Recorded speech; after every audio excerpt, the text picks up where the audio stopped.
Hello, beautiful people. How are you guys doing?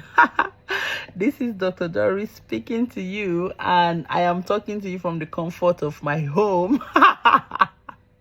Okay, I got a very funny comment. It's not so funny anyway. It's just like a heartwarming comment, and one of my subscribers were telling me that I should talk about how I cope working as a medical doctor in Australia and also as a mother of twins.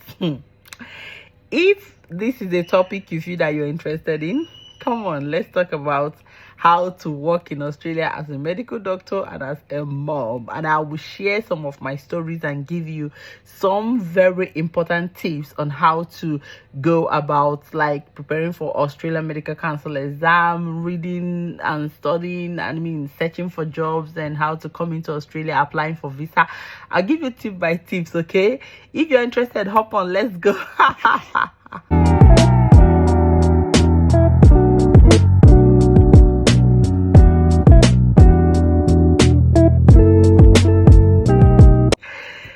Okay guys, Dr. Doris here again. So let's start. Where do we start from? Okay, let's start from me studying for my Australian Medical Council exam. Okay, I studied for my exam. I passed my AMC1. I came into Australia. Like I have told you people before, I think I've made a video before about how I came into Australia. Look, I came into Australia on a student visa. Okay, I studied I came in through masters, so I applied for masters in public health, came into Australia. I met really wonderful classmates, very lovely classmates. So from there all of us started like we had things that we got doing.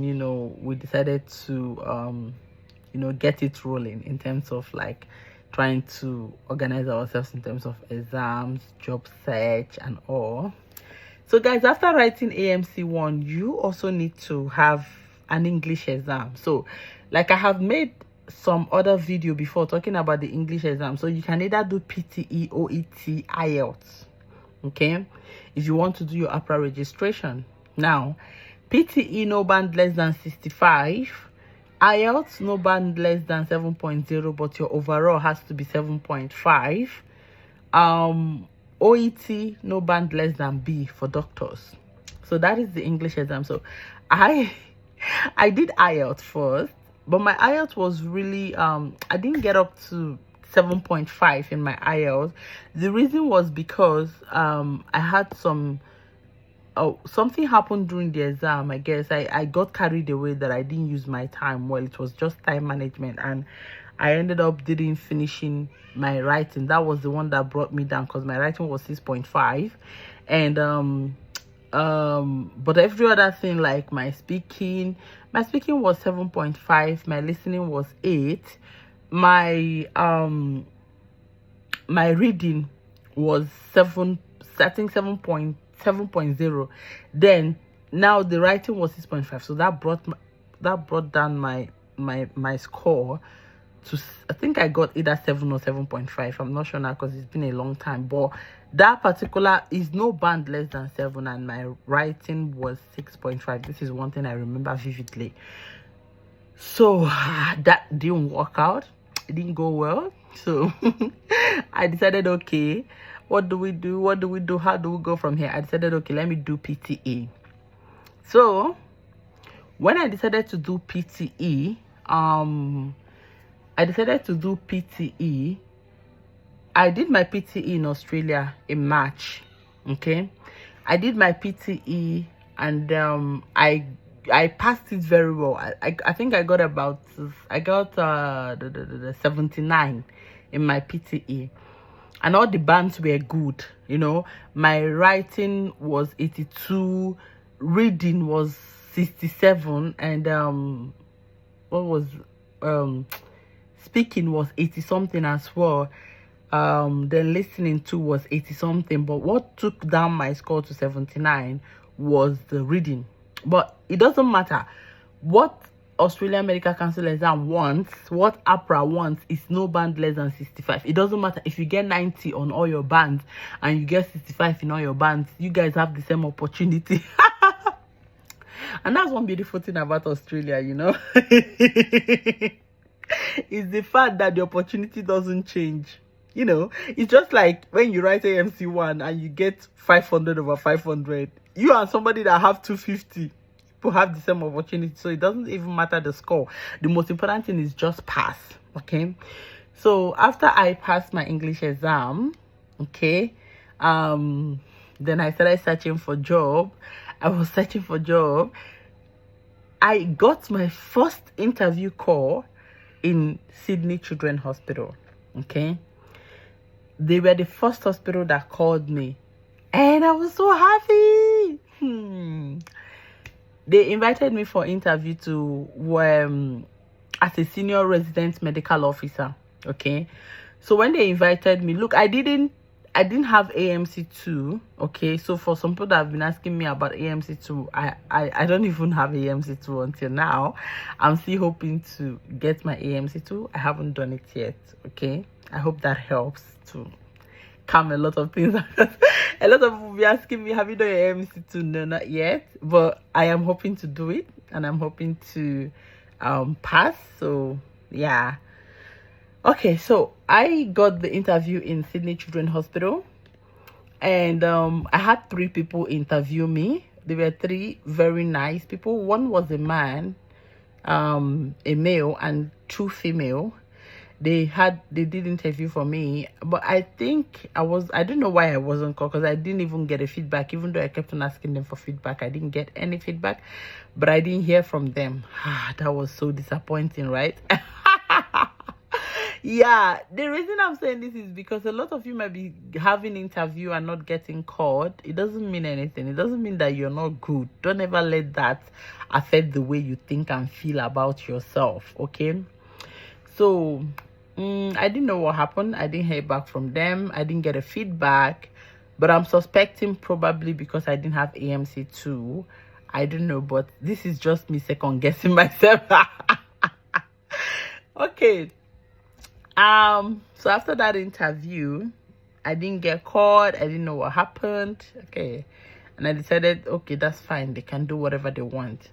I got a second interview from Bankstown Hospital, and I don't even know what happened there, but after the interview, I still didn't get called, and I was already like, what is going on? But then I was still just searching for job in the hospital, and I was getting, like, I got 2 interviews, so meaning that my resume was good and everything was okay, but I didn't just get called. But I didn't know what happened. At some point I was asking myself, I was like, what is going on? But now I'm no more feeling bad, because I now understand that was how God actually wanted everything to play out. Because knowing my situation then, and that I was just busy looking for hospital job, not knowing that actually that I would have been better in the GP practice.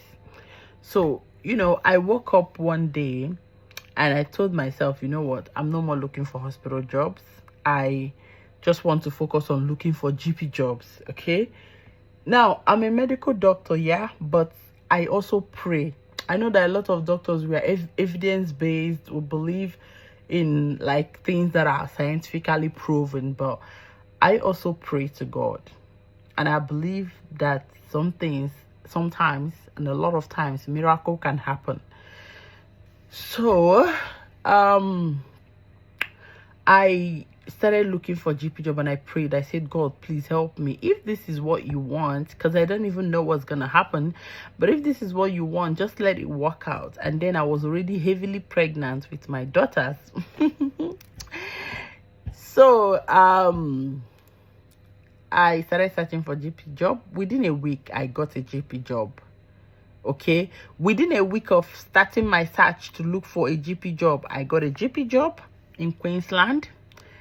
Then after like a month, I got another GP job, which is this one that I'm doing now. But the reason I decided to go for this one was because I felt this one was more comfortable and the pay was higher than the first one I got in Queensland. So I decided to go for this one. Okay, now what you need to know is that getting a GP job is not the issue. The issue is passing pesking. if you like get GP job and you don't pass pesky, you still can't work as a GP in Australia, because pesky is your rate limiting step to working as a GP in Australia. So I then started studying very hard for pesky. Then I had my twins.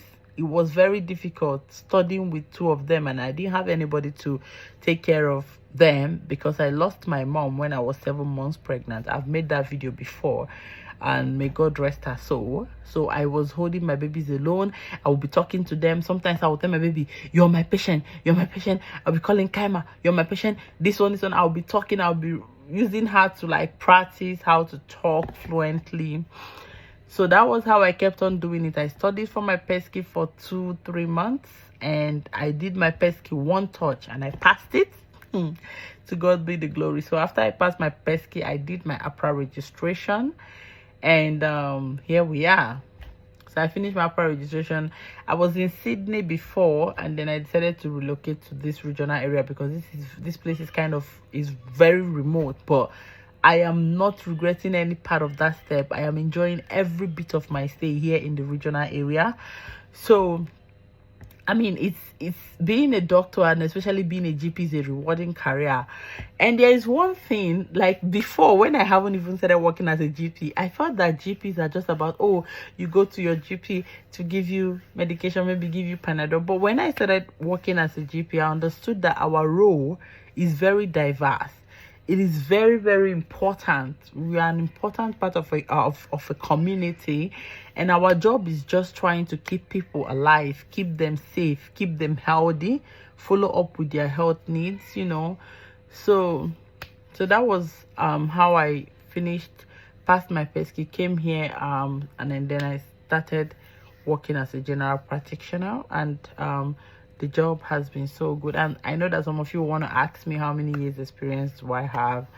Not much, but anyways, I'm open to learning. I'm open to learning, and I learn every day, you know. So I worked mostly in the hospital back home, and I have worked as a GP for just 1 year. So but I actually worked in the hospital, you know. But good thing about me is that I am very open to learning. And one thing you need to know about medicine is that medicine is medicine. If somebody is having, say, stroke, the management is the same. So if you've always known the management of stroke, it will not change overnight. So the same way the management of heart attack, it will not change overnight. The same way with management of peritonitis, it will not change overnight. So medicine is medicine. So nothing is going to change about being a doctor here and back home, and nothing is going to change about working in the hospital and working in GP practice. The only thing is just that in GP practice, we're the primary care physicians, and take care of people. And if we determine that there's any need for any emergency care and they're actually having any emergency problem, we'll send them straight to the hospital. So that is how I got here. But working as a mom and taking care of my daughters have not been easy, okay? In terms of like trying to combine being a mom and also taking care of my daughters, what I do mostly is that okay, I am married, so my husband takes care of them during the day, and I go home from work and then I take care of them at night, and he goes for night shifts. But this time around, looking into putting them in daycare, because it helps a lot too with in terms of like their communication with other kids, communication with you, you know, and they'll pick up 1 or 2 things from there. So basically not easy, it's just the mindset. The most important thing is that I have the mind that I can do it all. I can take care of myself, take care of my daughters, work and provide for them, also serve the community. So that is just the kind of person I am. I'm very determined, and once I put my mind into something, I end up achieving it. So that is one thing that has gone a long way working for me, and it has helped me a long time. It has helped me for a very long time now. So so that is just the mindset that I'm working with. And if you're here on my page, if you're searching for job, do not give up on yourself. If you're a medical doctor and you're searching for a job, don't let the rejections make you feel that you're not a good doctor. Like I always said, that you might get a million rejections. You only need 1 year. Only 1 year that you need to push your career, to kickstart your career here. You don't need all the years in the world. You just need one. Just that one that is going to save your life, okay? So forget about the rejections. You will get them. In fact, you keep getting more. But don't let it discourage you. Just keep pushing. You get there one day. I hope I've been helpful, and I hope I've been able to impact you. Please do give my video a thumbs up, and I will see you in my next one. Bye.